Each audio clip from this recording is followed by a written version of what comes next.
Centripetal acceleration.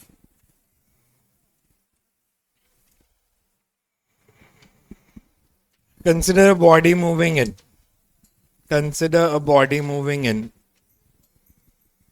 uniform circular motion. Consider a body moving in uniform circular motion such that speed of the body is constant. Such that speed of the body is constant in uniform circular motion.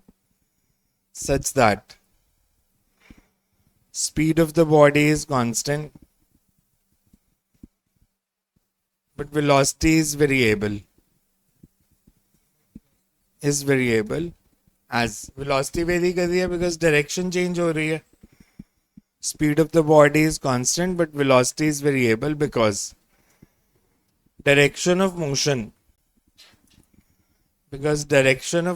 changes at every point. Because direction of motion changes at every point.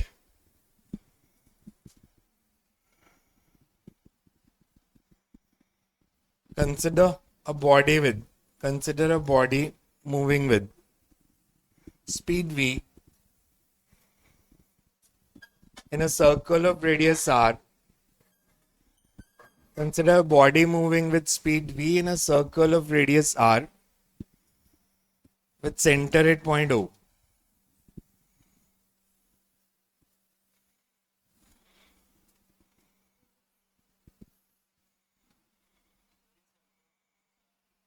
With center at point O.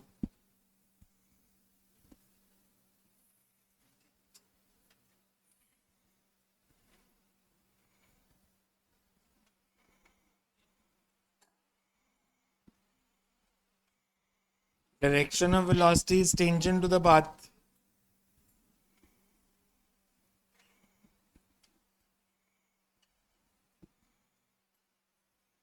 So either velocity v1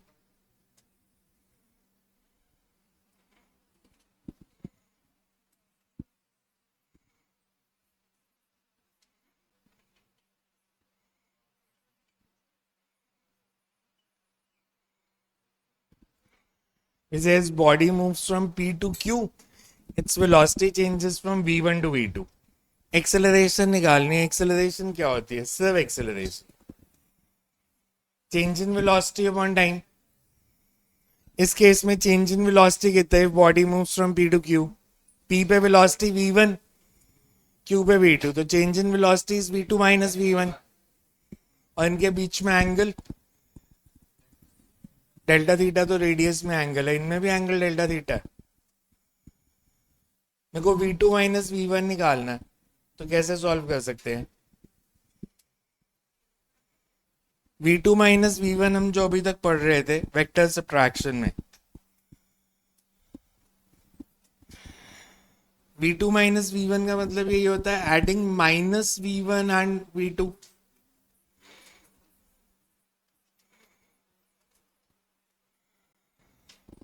अगर दो vectors को add करना है तो दो method थे, या तो ट्रायंगल लॉ या पैरेललोग्राम लॉ. ट्रायंगल लॉ क्या था? एक वेक्टर के हेड के साथ दूसरे वेक्टर की tail end the resultant is represented by closing side.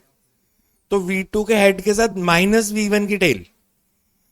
v1 इस डायरेक्शन में है तो माइनस v1. तो मैं माइनस v1 को ऐसे ड्रॉ कर सकता हूं.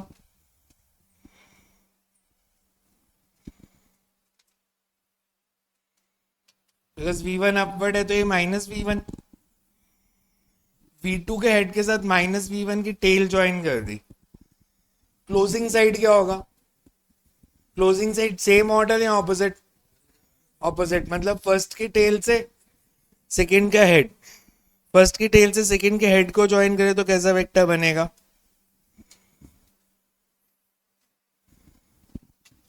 और ये क्या रिप्रेजेंट कर रहा है? v2 minus v1. अगर ये एंगल डेल्टा थीटा है, ये भी डेल्टा थीटा होगा. 8th क्लास क्रॉलरी कौन सी?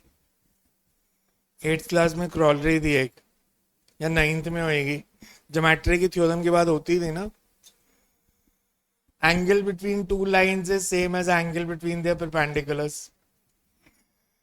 अब ये देखो, इसको अगर मैं मान लूं R1, V1 इसके परपेंडिकुलर है, ये अगर R2 है तो V2 इसके परपेंडिकुलर है, मतलब ये एंगल 90 है, ये भी 90 है, तो जो R1 R2 में एंगल होगा वही V1 V2 में भी होगा। इसलिए अगर ये एंगल डेल्टा थीटा है तो ये भी डेल्टा थीटा ही होगा। अगर मैं इस ट्राइंगल को लूं OPQ, इसको ट्राइंगल मान लें अगर हम,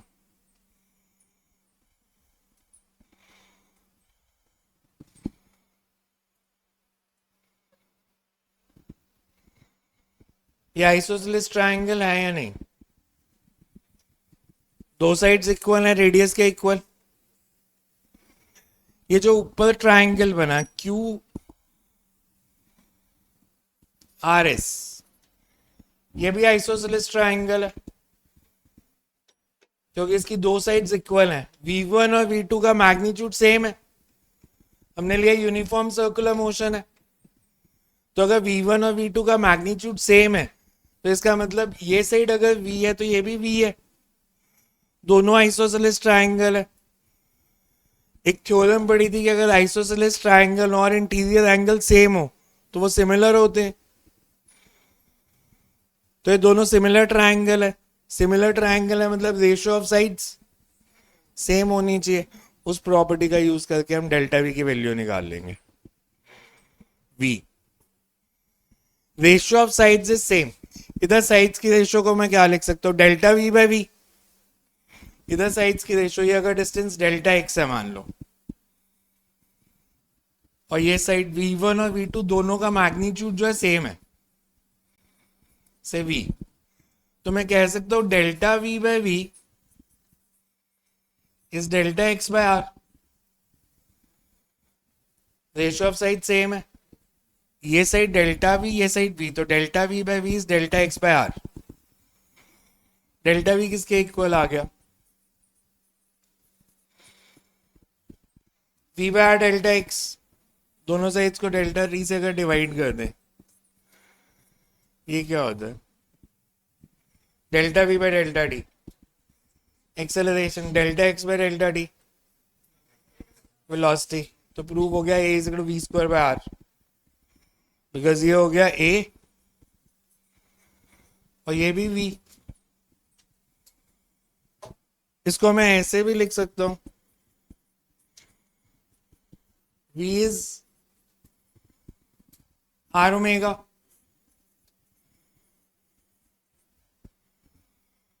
तो अगर मैं आपसे पूछूं, दो फॉर्मूले आए, एक बॉडी सर्कुलर पाथ में मूव कर रही थी, if the radius of circular path is doubled, how will the centripetal acceleration be affected. एक फॉर्मूला और लिख देता हूं, इसको मैं ऐसे भी लिख सकता हूं, R omega into omega. R omega is, तो तीन फॉर्मूले हो गए, A is equals to V square by R, R omega square और वी ओमेगा, तीनों एक ही फॉर्मूला है। अब आपसे क्वेश्चन पूछा, if radius of path is doubled, how will the centripetal acceleration be affected? Will it be doubled? Will it be halved? Will it remain unchanged? Radius को double कर दिया,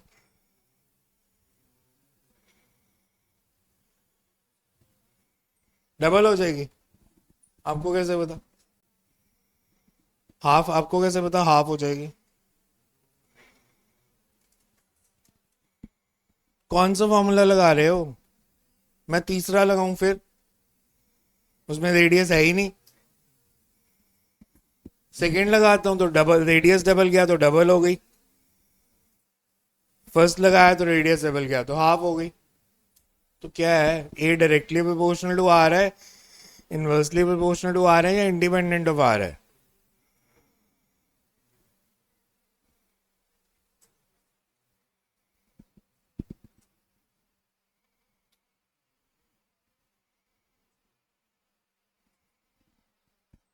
independent of R,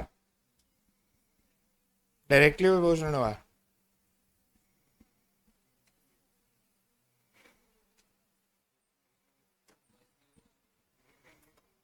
नंबर कितने थे?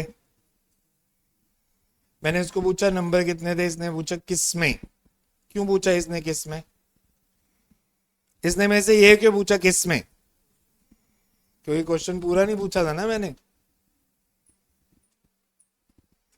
Question पूरा पूछता तो answer देते। Science में कितने नंबर थे? मैंने फिर क्वेश्चन पूरा नहीं पूछा, क्लास तो बताई नहीं, मैं तो थर्ड के पूछ रहा था या फोर्थ के पूछ रहा था। आपने क्यों एज्यूम किया? मतलब आप एजम्पशंस बहुत लेते हो और ये खराब आदत है। अपने आप से चीजें एज्यूम करते हो ना। आप एक एक्सपेरिमेंट करके देखना, एट रैंडम अपनी क्लास के किसी भी लड़के से पूछना इंडिया की क्रिकेट टीम का कैप्टन कौन है, मेजोरिटी बोलेंगे शुभमन गिल। जबकि आपने बताया नहीं है कि मैं वुमेन टीम का पूछ रहा हूँ या मेंस टीम का पूछ रहा हूँ। सारी टीम्स का वो थोड़ी कैप्टन है, हो सकता है मैं पंजाब की रणजी ट्रॉफी टीम का पूछ रहा हूँ, हो सकता है मैं जिम खाना प्रीमियर लीग की किसी टीम का पूछ रहा हूँ। तो मैंने आपको क्वेश्चन पूरा नहीं पूछा था। A is equals to V square by R. अगर मैं ये फॉर्मूला लूं A is equal to V square by R, तो मैं कह सकता हूं A is inversely proportional to R? नहीं कह सकते। अब तब कह सकते हो अगर दिया हो V कांस्टेंट है, because A proportional to R का मतलब क्या होता है? A is equals to A, मगर अगर मैं ऐसे लिखता हूं तो इसको फिर हम ऐसे लिखेंगे ना, constant of proportionality upon R. तो मतलब दूसरी टर्म कांस्टेंट होनी चाहिए। तो A is equal to V square by R तो तब यूज कर सकते हो अगर दिया है V कांस्टेंट है। अगर V कांस्टेंट है तो आपने यूज करना है वी स्क्वायर बाय आर, अगर ओमेगा कांस्टेंट है तो आर ओमेगा स्क्वायर। अपनी मर्जी से नहीं लगाने फॉर्मूले, वी ओमेगा प्रेफर ही ना करना, गलती कर दोगे, इसलिए मैंने वो पहले लिखा भी नहीं था। So A directly proportional to R if omega is constant, A inversely proportional to R if V is constant। वो क्वेश्चन में दिया होगा कि V कांस्टेंट लेना है या ओमेगा कांस्टेंट लेना है, और ये फिजिक्स में बहुत सारी जगह आएगा कंसेप्ट, तो हमेशा याद रखना। जैसे मान लो आपने काइनेटिक एनर्जी का फॉर्मूला पढ़ा था, काइनेटिक एनर्जी का फॉर्मूला क्या पढ़ा था?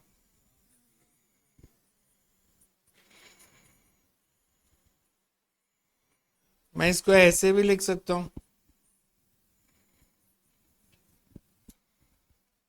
m से मल्टीप्लाई कर दिया m से डिवाइड, mv क्या होता है? तो मैं इसे ऐसे लिख सकता हूं, दिस इज। तो काइनेटिक एनर्जी के दो फॉर्मूला आ गए। फर्स्ट फॉर्मूला से लग रहा है कि ये डायरेक्टली प्रोपोर्शनल टू मास, और सेकंड से लग रहा है इनवर्सली प्रोपोर्शनल टू मास।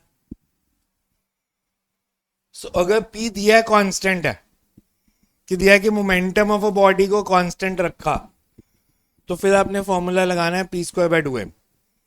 अगर दिया वेलोसिटी कांस्टेंट है तो फिर half M V square. Proportionality तभी होती है अगर बाकी सारी चीजें कांस्टेंट हो। और ये आपने 10th में पढ़ा था, ध्यान नहीं दिया था। 10th में rate of heat generation now in resistor formula क्या पढ़ा था? I square R. Heat generation का पढ़ा था ये फॉर्मूला?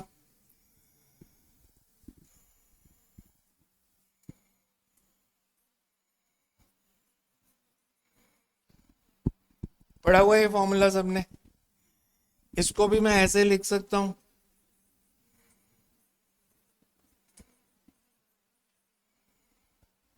तो heat generation directly proportional to the resistance है, इनवर्सली प्रोपोर्शनल? घर में जैसे आपके दो बल्ब लगे हैं, टंगस्टन फिलामेंट, ये बेसिकली पावर का फॉर्मूला होता है ना, rate at which heat is generated, rate का फॉर्मूला है। तो आपके घर में दो बल्ब लगे हैं, एक 60 वॉट का, एक 100 वॉट का, रेजिस्टेंस किसकी ज्यादा है? जिसकी पावर ज्यादा है उसकी रेजिस्टेंस ज्यादा होती है, या जिसकी पावर कम है उसकी रेजिस्टेंस? फॉर्मूला कौन सा, आई स्क्वायर आर या V square by are?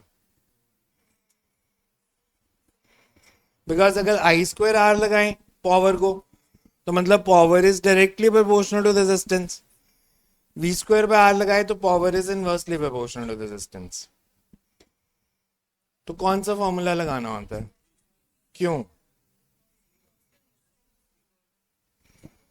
We square by are क्यों लगाना है? क्योंकि घर में हर डिवाइस के अक्रॉस वी सेम दिया हुआ है, 220 वोल्ट। घर में पैरेलल कनेक्शन किए हैं आपने, तो अगर सीरीज कनेक्शन करते हैं तो सीरीज में आई कांस्टेंट रहता है, तो आई स्क्वायर आर फॉर्मूला लगना था। पर घर में पैरेलल कनेक्शन है इसलिए वी स्क्वायर बाय आर लगता है। तो ये तो 10th में पढ़ा था आपने, कौन से फॉर्मूला कब लगते हैं।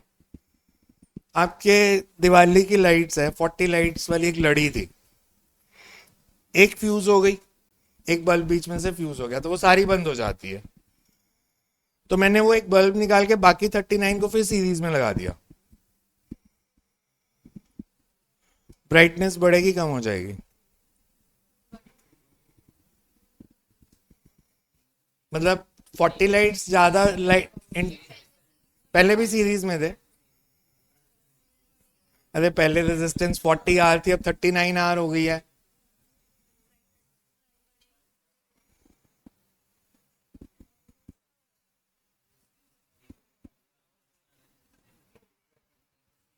ये न्यूमेरिकल्स ऐसे किए नहीं थे 10th में। चलो फिर आप ये डायग्राम बनाओ, छड्डो फिर। मतलब फॉर्मूले रटे हुए हैं, ये नहीं पता कौन सा फॉर्मूला कब लगाना है, बस दो फॉर्मूले रट लिए, एक आई स्क्वायर आर एक वी स्क्वायर आर। पता तो होना चाहिए कौन सा फॉर्मूला कब लगता है। सिर्फ डायग्राम बनाओ।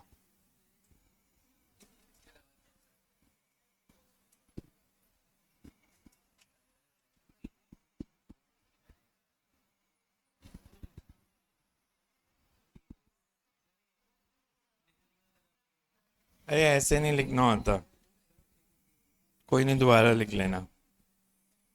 फिजिक्स में कहानियां बहुत जरूरी होती है।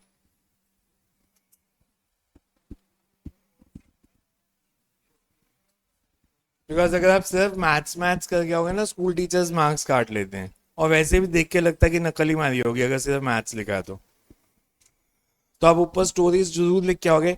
स्कूल टीचर्स हर छोटी चीज के नंबर काटेंगे। जैसे मान लो आप मोमेंटम का फॉर्मूला ड्राइव कर रहे हो, आपने फॉर्मूला ड्राइव कर दिया एमवी, तो वो इस चीज के भी नंबर कट कर सकते हैं। आपने बताया नहीं कि एम मास होता है। अब लिखो ना, consider a body of mass M moving with velocity we.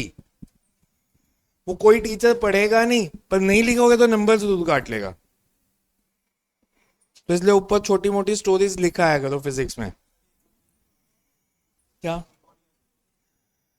हमने इसकी वैल्यू निकालनी है v2 - v1 की। क्यों निकालनी है? बिकॉज एक्सेलरेशन क्या होती है?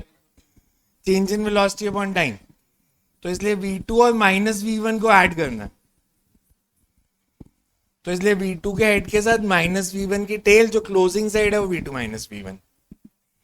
बिकॉज ये v2 था, v1 अपवर्ड्स है तो -v1 डाउनवर्ड्स, तो जो क्लोजिंग साइड है वो v2 - v1। ये तो लिख लो चाहे। So you can write as shown in the figure, as shown in the figure, as shown in the figure,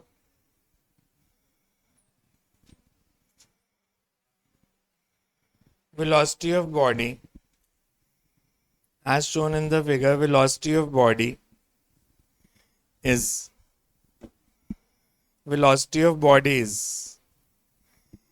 v1 at point P, v1 at point P, and v2 at point Q. v1 at point P and v2 at point Q, such that change in velocity is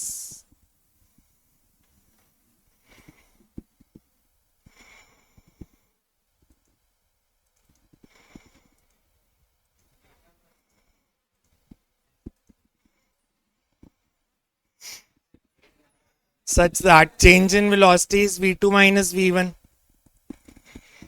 such that change in velocity is v2 minus v1, vector sign डालना है v2 और v1 के ऊपर, such that change in velocity is v2 minus v1. Join the head of v2 with a tail of v2 with a tail of minus v1, and the closing side qs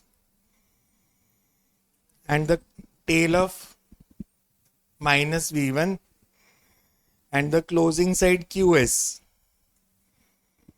represents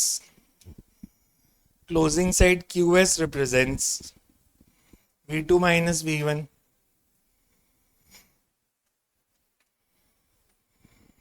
As triangle OPQ and triangle QRS, as triangle OPQ and QRS are isosceles triangles with interior angle equal,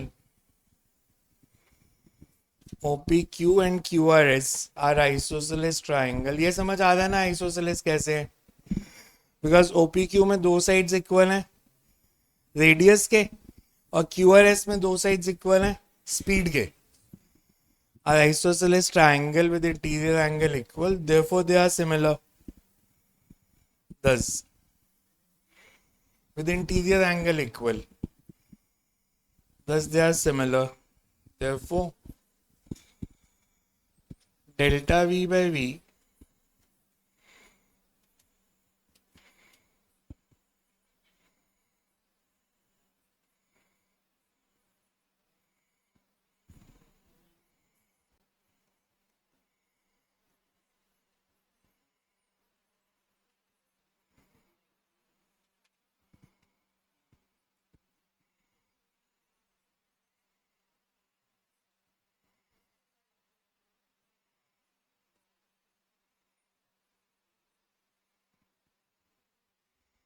or in differential form.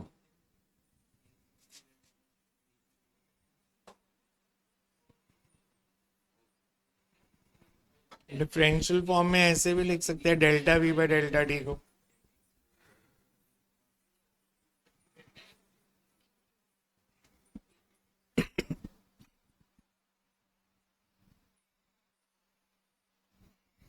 A is equal to v square by r.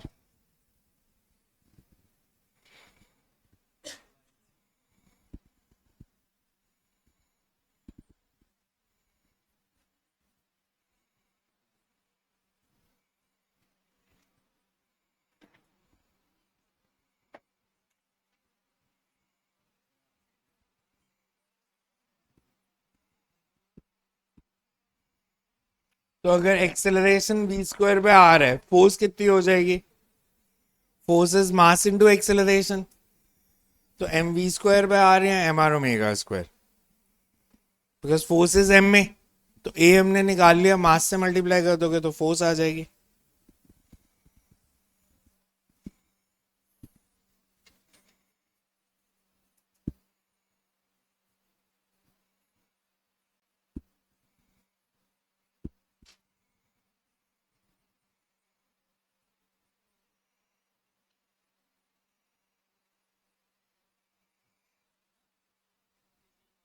हम जब next chapter पढ़ेंगे तो बहुत सारे questions में हमें forces mark करनी होती हैं कि बॉडी पे कौन कौन सी फोर्स एक्ट कर रही है.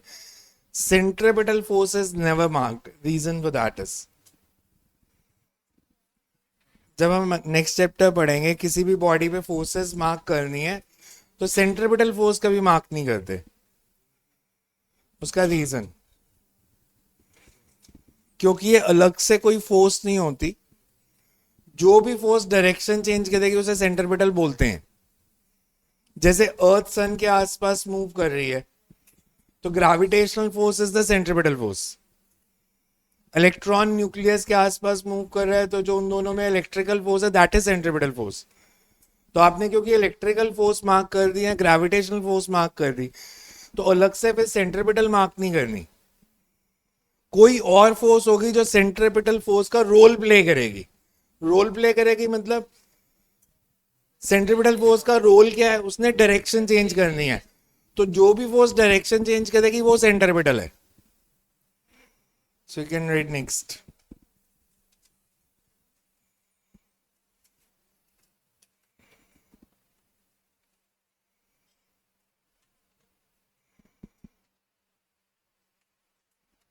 centrifugal force, centrifugal force,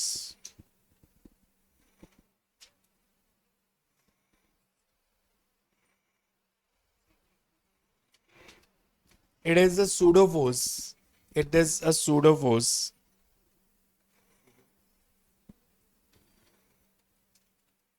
which is applied, it is a pseudo force which is applied in force diagrams, pseudo force which is applied in force diagrams, force diagram, pseudo, English,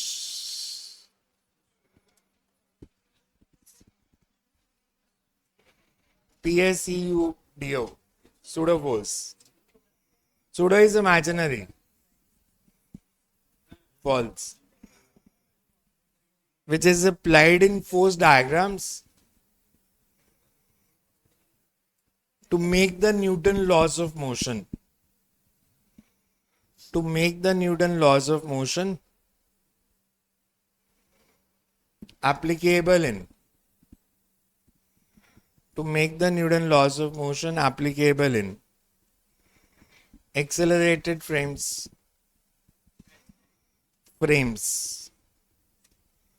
accelerated frame. For example,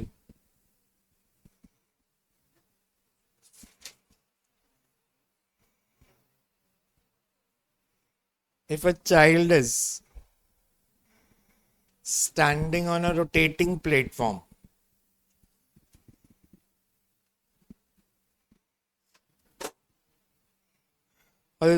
rotating platform मतलब horizontal Mary ground. बचपन में कभी ना कभी आपने horizontal झूला लिया होगा, गोल गोल घूमने वाला। तो जब आप तेज चलाते हो आप क्या करते हो, जो छोटे बच्चे हैं उनको बोलते हो कि तू सेंटर में हो जा, तू गिर जाएगा। ऐसा क्यों? बाहर क्यों क्यों गिरा? आप एक्सप्लेन कर सकते हो कौन सी फोर्स थी जिसने उसे बाहर गिराया?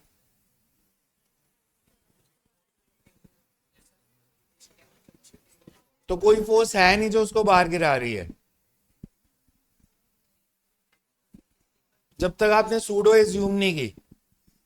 सूडो फोर्स का मैग्नीट्यूड वही होता है जो सेंट्रीपिटल फोर्स का, वही सेंट्रीफ्यूगल का होगा, मतलब mv²/r या mr⍵², और डायरेक्शन इनवर्ड्स की जगह आउटवर्ड्स।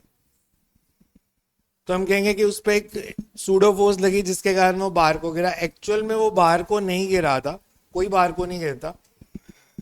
आप सर्कुलर पाथ में जब मूव करते हो तो फ्रिक्शन एक फोर्स प्रोवाइड करती है जिसके कारण आप प्लेटफॉर्म के साथ साथ मूव कर सकते हो। आप सोचो अगर आप हॉरिजॉन्टल प्लेटफॉर्म पे हो और फ्रिक्शन नहीं है तो आप फिसल के गिर जाओगे बाहर को। तो हमें लगता है हम बाहर को गिरे, बस हुआ क्या? फ्रिक्शन आपको सेंट्रीपिटल फोर्स प्रोवाइड कर रही थी जिसके कारण आपकी डायरेक्शन बदल रही थी। जैसे एक स्ट्रिंग है, आपने उसको थ्रेड के साथ बांध के घुमा रहे हो, तो जो टेंशन इन द स्ट्रिंग है दैट प्रोवाइड्स सेंट्रीपिटल फोर्स। अगर स्ट्रिंग टूट गई तो टेंजेंट चला जाएगा, बिकॉज स्ट्रिंग उसकी डायरेक्शन बदल रही थी। तो फ्रिक्शनलेस झूले में भी यही होगा, बाहर को कोई नहीं गिरा पर फ्रिक्शन जो डायरेक्शन बदल रही थी नहीं बदल पाई, तो आप टेंशन टू द पाथ निकल गए। पर अगर इसको फोर्सेस के साथ एक्सप्लेन करना है तो आपको एज्यूम करना पड़ेगा कि एक सूडो फोर्स लग रही है बाहर की तरफ जिसके कारण वो बाहर को गिरे। और फॉर्मूला कौन सा है? mr⍵² या mv²/r रोटेटिंग प्लेटफॉर्म में। हर पार्ट की वेलोसिटी सेम है या एंगुलर वेलोसिटी सेम है? बिकॉज अगर एंगुलर वेलोसिटी सेम है तो mr⍵², और अगर स्पीड सेम है तो mv²/r। सेम क्या है?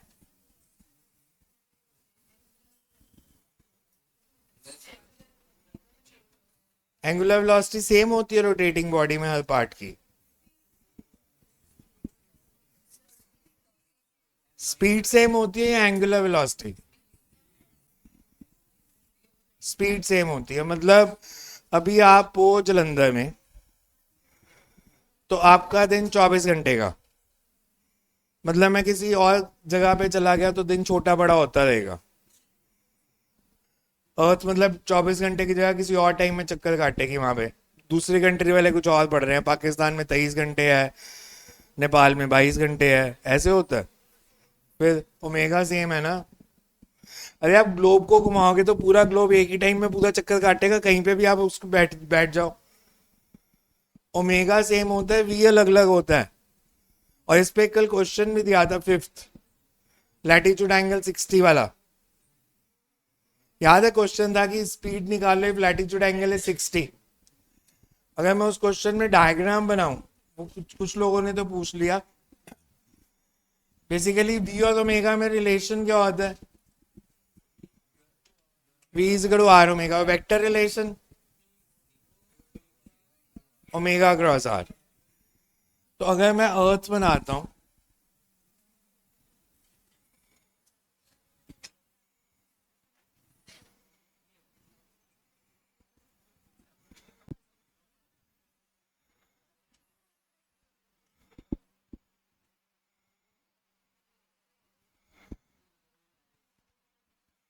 अर्थ मान लो रोटेट कर रही है विद एंगुलर वेलोसिटी ओमेगा. हमें दिया एक पार्टिकल है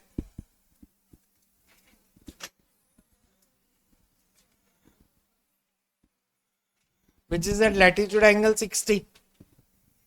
जब अर्थ अपने एक्सिस पे रोटेट करेगी, इसका रेडियस ऑफ पाथ 6400 किलोमीटर होगा या उससे कम? बिकॉज अगर मैं सिर्फ इस पार्टिकल पे फोकस करता हूं, तो जब अर्थ घूमेगी, ये पार्टिकल जो है ये इस सर्कल में मूव करेगा.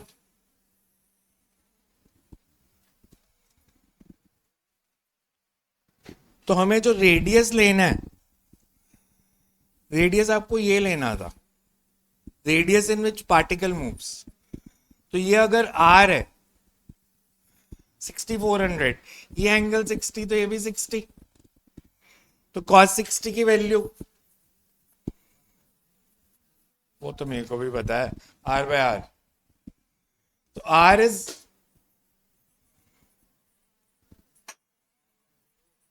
And V is equals to R omega. तो आपको जिस रेडियस में पार्टिकल मूव कर रहा है वो रेडियस लेना था, अर्थ का रेडियस नहीं लेना. इसलिए लैटिट्यूड एंगल दिया था 60 डिग्री. तो अगर अब मैं आपसे पूछूं सबसे कम स्पीड किस जगह पे होगी? कॉर्नर्स कौन से होते हैं अर्थ के?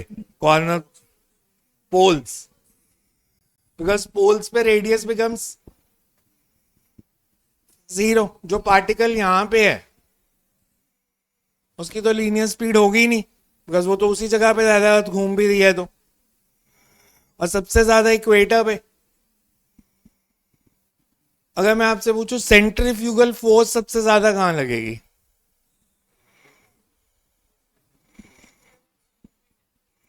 पहले ये बताओ, अर्थ परफेक्ट स्फीयर है? पोलर रेडियस ज्यादा है, इक्वेटोरियल रेडियस ज्यादा है? मतलब कैसे चपटी है, ऐसे चपटी है या ऐसे चपटी है? पोलर रेडियस ज्यादा है. दो रेडियस होते हैं ना अर्थ के, ये पोलर रेडियस या इक्वेटोरियल रेडियस. तो कौन सा ज्यादा है? क्यों? वाई इक्वेटोरियल रेडियस इज मोर?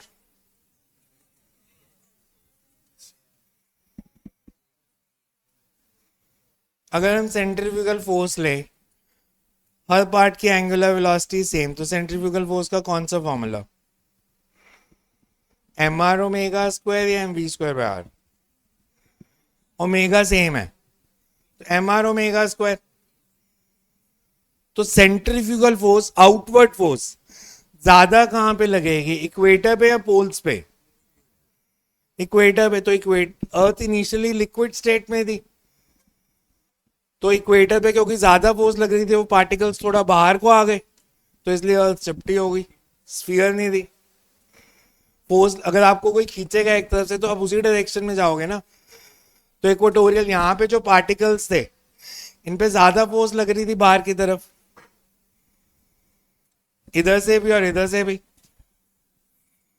तो इसलिए जब फॉर्मेशन ऑफ अर्थ थी, जब अर्थ बन रही थी अभी, तो इक्वेटोरियल रेडियस बढ़ गया।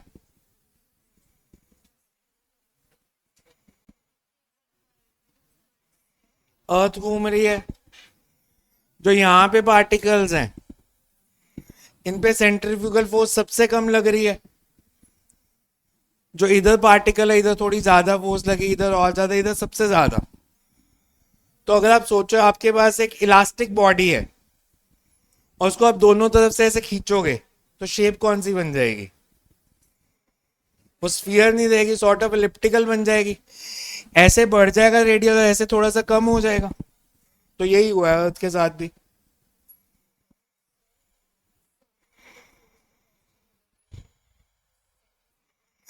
सेंट्रीपिटल फोर्स हमेशा लगती है along the radius towards the centre, centrifugal force imaginary along the radius outside, away from centre.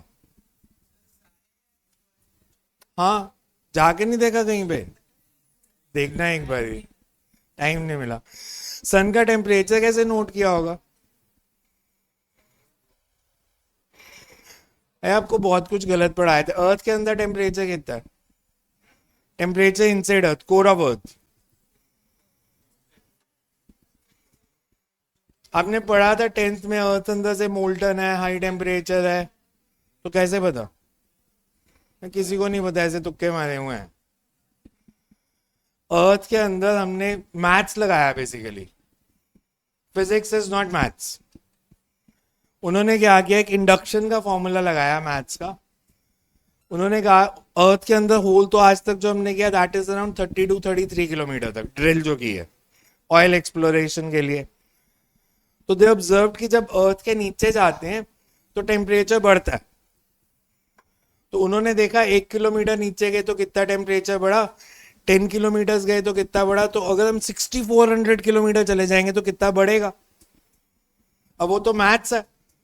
हो सकता है पहले 500 किलोमीटर के लिए बढ़ रहा हो, बाद में कम हो जाना शुरू होता हो। हमने एक्सपेरिमेंट थोड़ी करके देखा है, और ना ही हमें पता है। वॉल्केनोस एटसेट्रा ये सारे ये तो सरफेस से निकलते हैं, अर्थ के सरफेस से 2-3 किलोमीटर नीचे से। अर्थ का रेडियस 6400 है। तो इसलिए जब हम इसकी थ्योरीज 12th में पढ़ेंगे, हम हर थ्योरी के साथ लिखेंगे मे बी, बिकॉज हमें पक्का नहीं पता। So it may be due to this reason.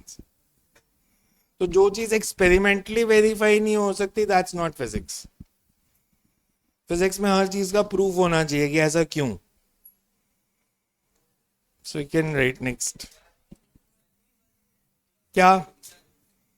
Her body. सन है क्या? सन तो गैसेस का ग्रुप है, और सन के कोर में टेम्परेचर बहुत ज्यादा, कितना? 50 डिग्री। हाँ, सन के कोर में टेम्परेचर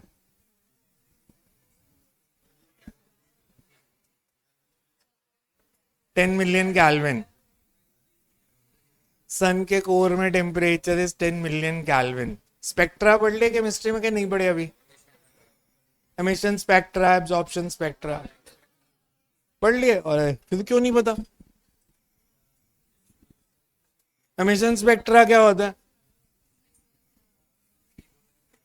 3 तरह के स्पेक्ट्रा, बैंड, कंटिन्यूअस और लाइन। तीनों में फर्क क्या होता है? कंटिन्यूअस एमिशन स्पेक्ट्रा कौन एमिट करेगा? कोई भी सोर्स आप करोगे। फिर white light, band emission spectra.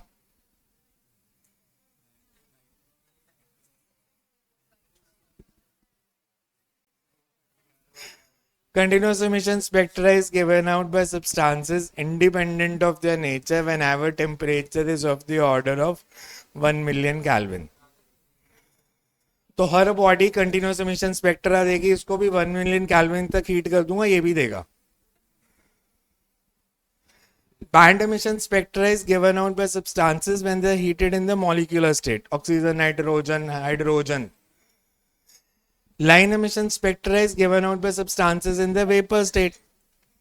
Line में होता है कुछ पर्टिकुलर वेवलेंथ एमिट होंगी सेपरेटेड बाय डार्क लाइंस. जैसे सोडियम है तो आपने दो वेवलेंथ का रट्टा मारा 5890 और 5896. और एब्जॉर्प्शन स्पेक्ट्रा क्या होता है?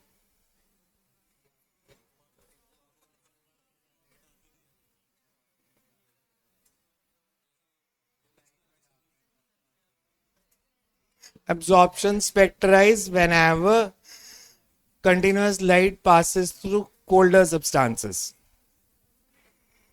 सोडियम को हीट किया तो सोडियम ने दो वेवलेंथ एमिट की 5890 5896. सबने प्रैक्टिकली देखा भी है. शिवाय तो उसको समझा भी रहा, सो रहा साथ में वो. आप माधव बता रहा उसको कैसे स्पेक्ट्रा देखा था उसने.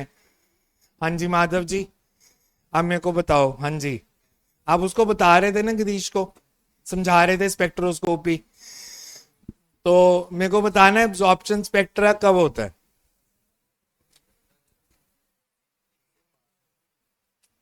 सो when continuous light passes through colder regions. Sodium को हीट किया तो सोडियम ने दो वेवलेंथ एमिट की 5890 और 5896. अगर आप कंटिन्यूअस लाइट को सोडियम में से पास करोगे and sodium is at low temperature, तो सोडियम यही दो वेवलेंथ एब्जॉर्ब भी करेगा. तो व्हाइट लाइट जब सोडियम में से पास होके बाहर आएगी उसमें यही दो वेवलेंथ्स मिसिंग होंगी. These are called dark lines in the spectra. ऐसा क्यों? जो एब्जॉर्ब होती हैं वही क्यों, या जो एमिट करता है वही क्यों एब्जॉर्ब करता है? Why sodium emits these two wavelengths and why only these two are absorbed?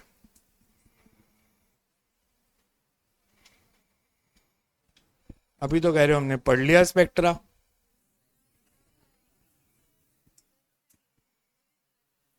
दिमाग तो अपना चलाना है ना. It's all based on Bohr's model of an atom. अगर इलेक्ट्रॉन ग्राउंड स्टेट से हायर एनर्जी स्टेट में जाएगा तो वो कुछ वेवलेंथ एब्जॉर्ब करेगा, तो हायर से ग्राउंड में आएगा वही एमिट भी करेगा.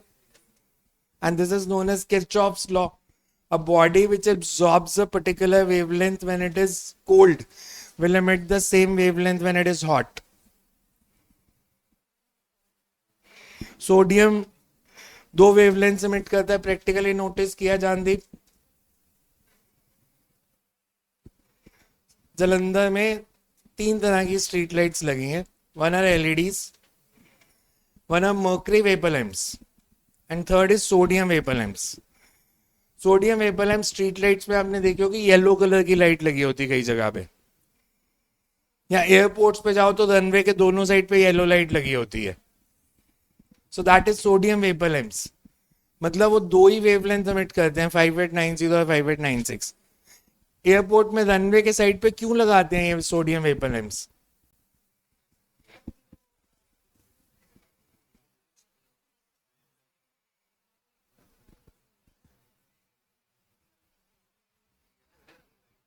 Human eye is more sensitive for yellow color. This light is visible in fog also.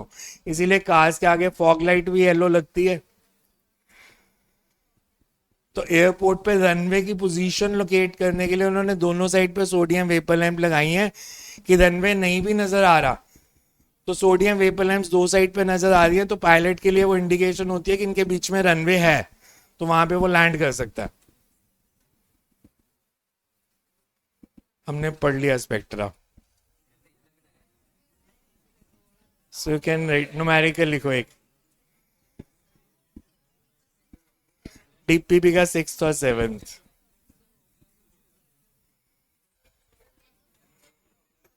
अच्छे से पढ़ा करो साइंस को. अरे यार पढ़ो तो सही, तो डाउट में से पूछ लेना केमिस्ट्री के. डाउट आए भी तो सही पहले.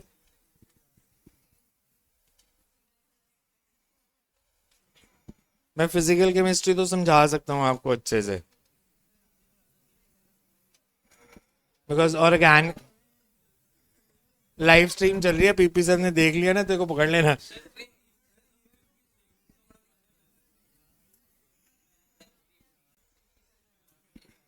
Seventh question.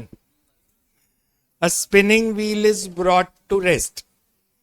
Spinning wheel is brought to rest. मतलब final angular velocity is 0. From a speed of 100 rpm. Initial speed is 100 rpm. Revolutions per minute. Radian पर सेकेंड में चेंज करना है तो 2π/60 से मल्टीप्लाई करना पड़ेगा. सो हमें इनिशियल एंगुलर स्पीड दी है.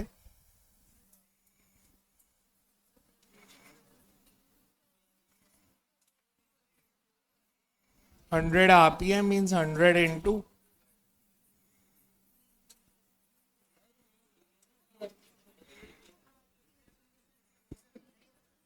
Final angular speed is 0. हाँ, सेवेंथ करा रहा हूँ. Over a period of 5 seconds.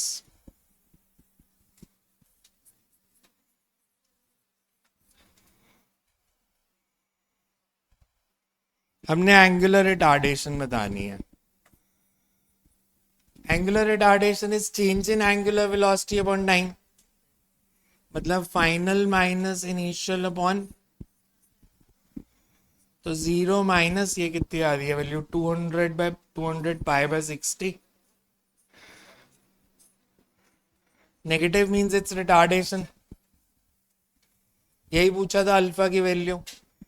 Second पूछा नंबर ऑफ रेवोल्यूशंस.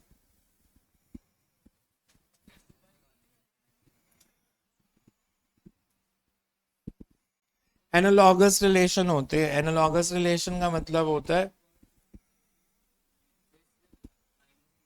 हम इसको आगे जाकर ड्राइव भी करेंगे. लीनियर मोशन में आपके ये रिलेशन थे.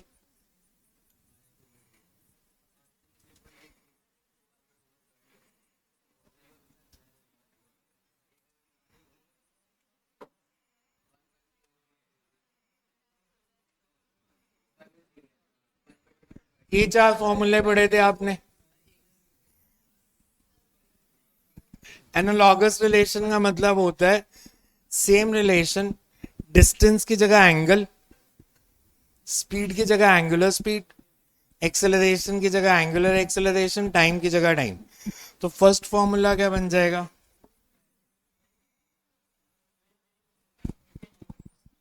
v is equal U plus A T की जगह omega is equal to omega not plus alpha D. S की जगह क्या आएगा? थीटा. उसमें डिस्प्लेसमेंट थी, इसमें एंगुलर डिस्प्लेसमेंट.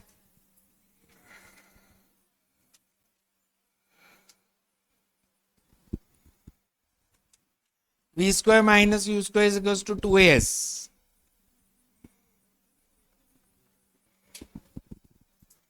तो omega square minus omega not square is 2 alpha theta.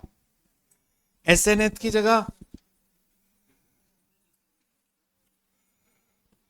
ये आप रोटेशनल मोशन में ड्राइव भी करोगे सारे फॉर्मूला दोबारा से. तो सिर्फ आपको वैल्यूज चेंज करनी होती है. जैसे अब इस क्वेश्चन में थीटा पूछा था तो कौन सा फॉर्मूला लगा सकते हैं? हम इस फॉर्मूला को लगा सकते हैं बिकॉज हमने अल्फा निकाल लिया ऑलरेडी. ओमेगा भी पता है, ओमेगा नॉट भी पता है, अल्फा भी पता है. डिट्टो कंसेप्ट होते हैं. इस चैप्टर में दोबारा से नहीं दिए हुए उन्होंने बुक्स में. डिट्टो कंसेप्ट का मतलब है, आपने काइनेमैटिक्स में क्या पढ़ा था? Slope of speed time graph is slope of speed time graph acceleration. तो slope of angular speed time graph is angular acceleration. Area under speed time graph is, तो area under angular speed time graph is angular distance. Slope of distance time graph was speed, तो slope of angular displacement time graph is angular speed.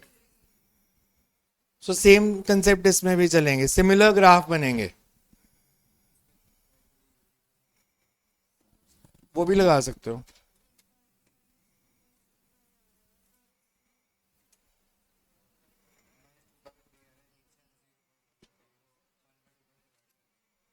Answer कौन सी units में दिया है?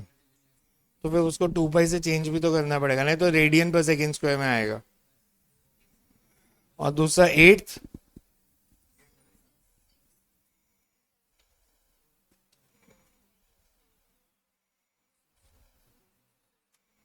Sixth भी नहीं हुआ.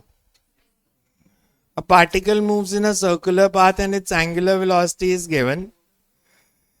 Find the angular displacement of the particle in first 2 seconds.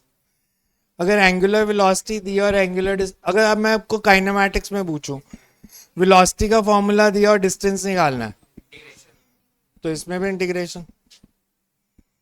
Omega को लिख लो, omega is D theta by D T, और इंटीग्रेट कर दो.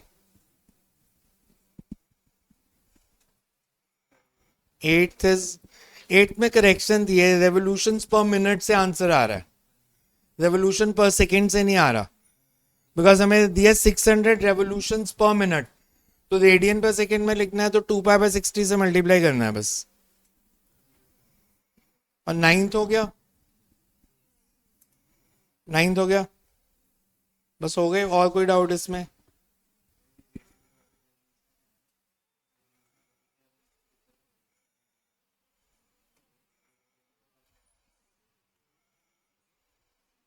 Then you write another numerical. A body is moving in circular path. A body is moving in circular path of radius 2 meter. कोई नहीं, आगे लिख ले, कुछ नहीं. A body is moving in a circular path of radius 2 meter with speed 2 meter with speed 5 meter per second.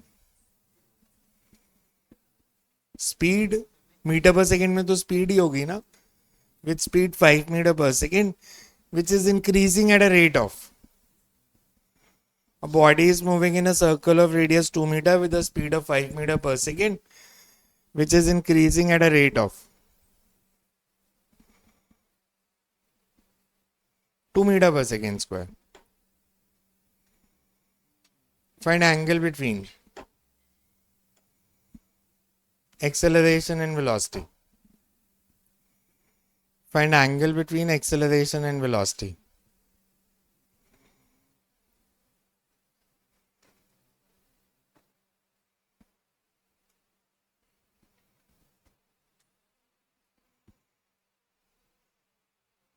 At this instant, because speed बदल रही है तो एक इस इंस्टेंट पे बताना है,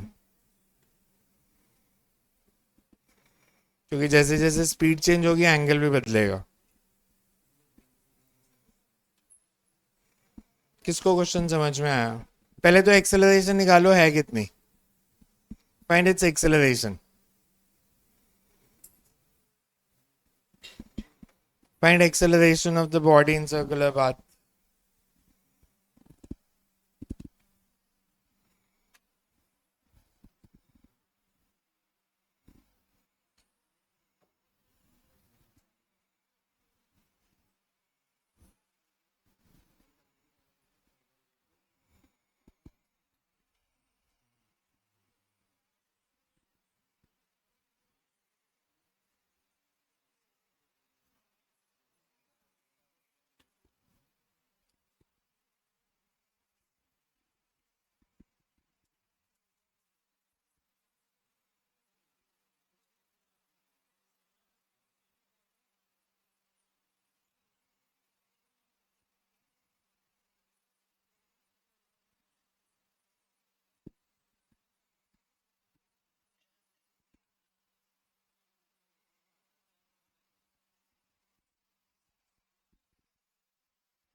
ठीक है, यहाँ तक एक्सेलरेशन कितनी है?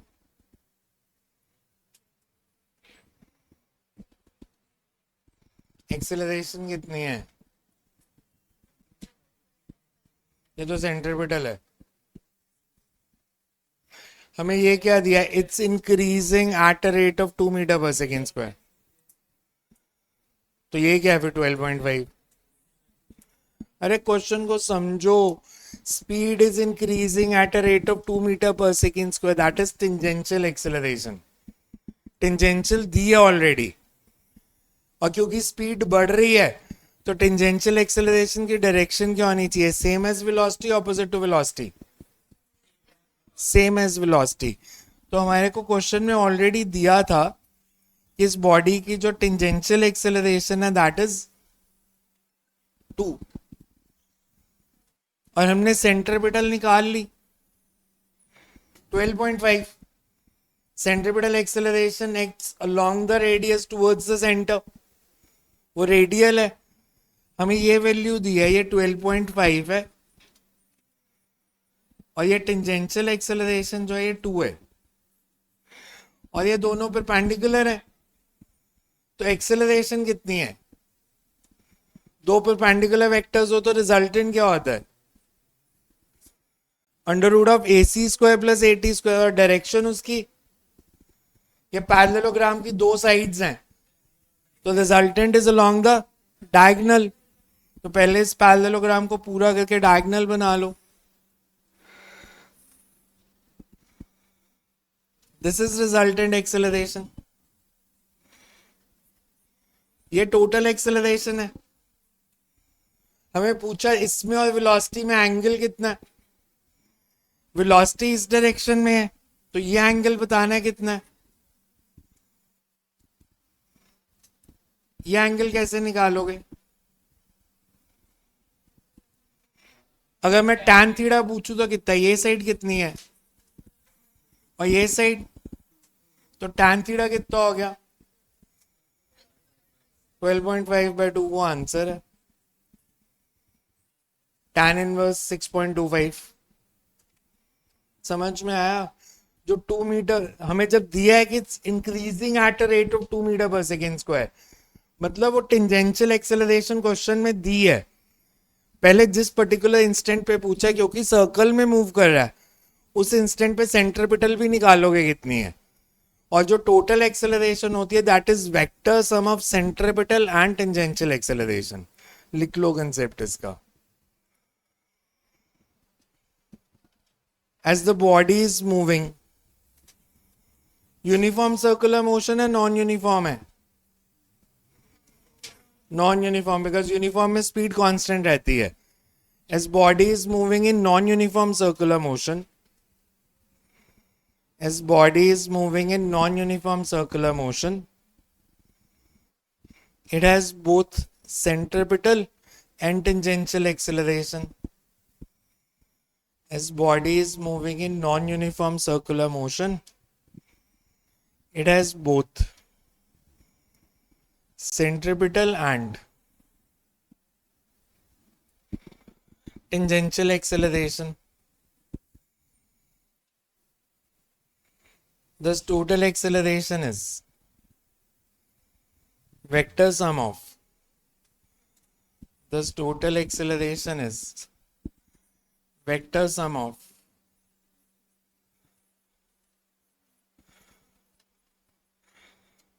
the two accelerations. As AC and AT are perpendicular,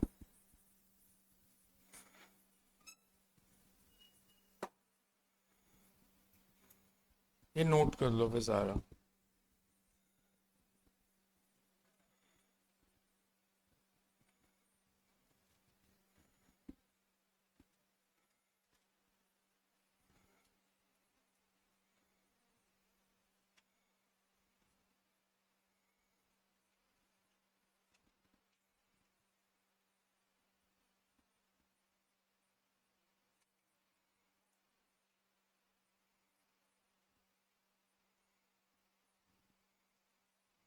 So it's tan inverse 6.25.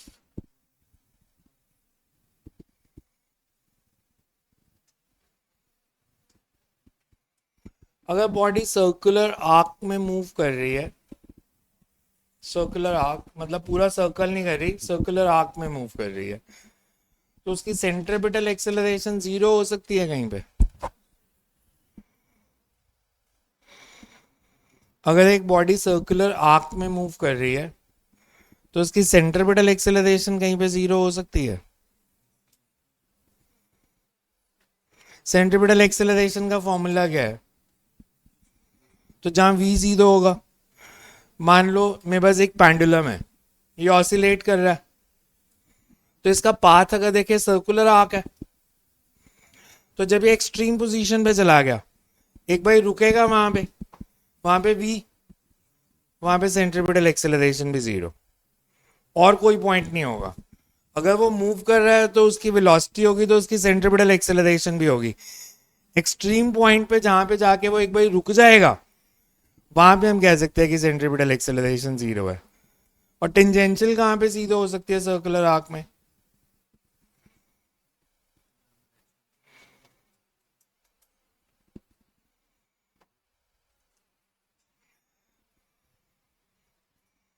मेरे पास एक पेंडुलम है जो ऑसिलेट कर रहा है। सिंपल पेंडुलम सबको पता है ना क्या होता है।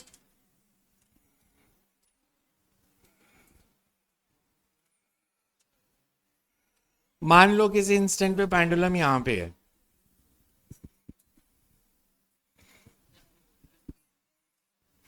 मैं आपसे पूछूं इसकी टेंजेंशियल एक्सेलरेशन कितनी है?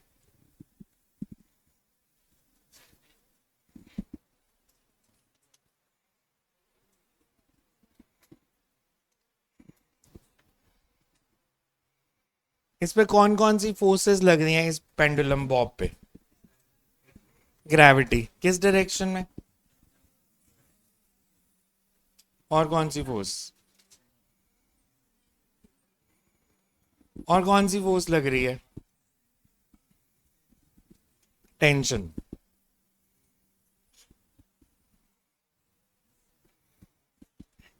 mg के दो कंपोनेंट्स, अगर ये एंगल थीटा है,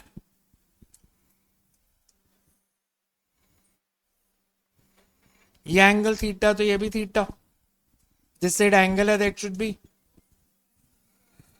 और ये वेलोसिटी की डायरेक्शन कौन सी होगी अगर ये ऐसे ऑसिलेट कर रहा है तो? इस पॉइंट पे वेलोसिटी की डायरेक्शन, इस पॉइंट पे वेलोसिटी की डायरेक्शन यही होगी tangent to the path.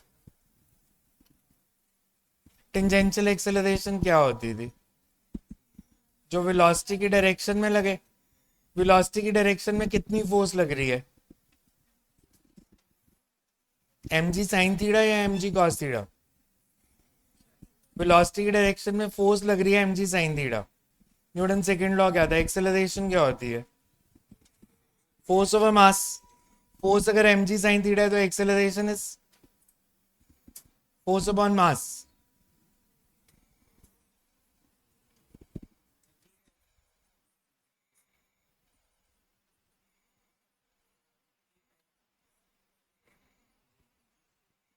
Ji sine theta. अब मेरे को बताओ, as the pendulum comes down, rate of change of speed, it's increasing or decreasing? Rate of change of speed, जैसे जैसे नीचे आ रहा है थीटा कम हो रहा है, साइन थीटा कम हो रहा है, जी साइन थीटा। और जी साइन थीटा क्या है? Tangential acceleration. तो जैसे जैसे वो नीचे आता जा रहा है टेंजेंशियल एक्सेलरेशन कम होती जा रही है। जब स्ट्रिंग सीधी हो गई तो थीटा टेंजेंशियल एक्सेलरेशन, मतलब जब वो मीन पोजीशन से क्रॉस करेगा तो उसकी कोई टेंजेंशियल एक्सेलरेशन नहीं है।